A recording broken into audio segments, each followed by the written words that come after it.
health. And new research backs that, finding that children who sleep poorly are more likely to suffer from insomnia and other health issues as adults. Joining us now with more on how to set up your child for a lifetime of solid slumber is pediatric sleep consultant Amanda Jewson. Nice to see you. Good morning. How are you, Lindsay? I'm really well. Okay, so let's just start with the basics. Are some of us just bad sleepers? I feel like I am. How much of poor sleep is genetic, and how much are the habits that we develop over time? That's such a good question, and that's actually the whole purpose of last month's study. So the American Academy of Pediatrics released their findings of a long-term study. So they started studying children at 9, they followed up again at 16, and then again at the age of 24. And what they found is children reporting sleep problems at 9 years old were also reporting sleep problems at 24.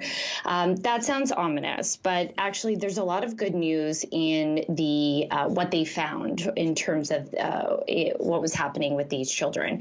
So a large portion of children, we found that the problems weren't genetic, they weren't medical, they were actually quite behavioral and habit-based, which means we can change what's happening tonight. That's so fascinating. Okay, so knowing that, how do we start setting up a successful sleep routine that will last years later? Yes.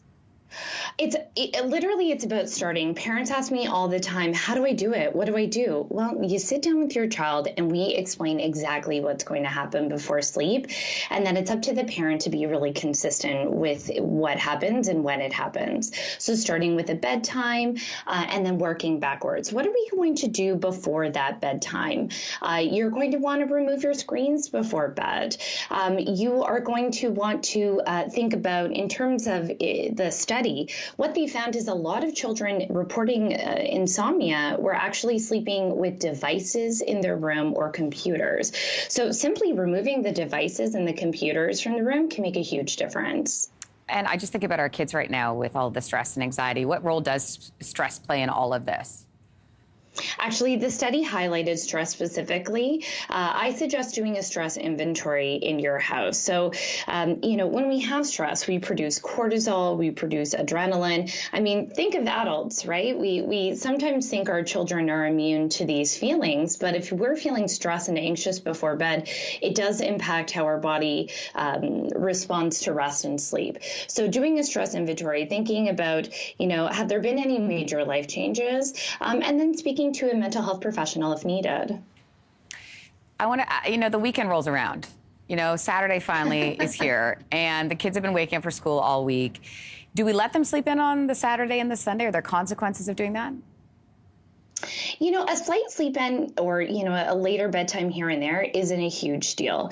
Where the study highlighted issues were huge gaps in when a child is falling asleep. So if they're falling asleep one night at 6 and then they're going to bed the next night at 10, and there's no real consistency in terms of the circadian rhythm, that's your internal system for sleep, then children will get confused and they don't establish a great body rhythm. So setting consistent, relatively within the hour, bedtimes and wake times is key.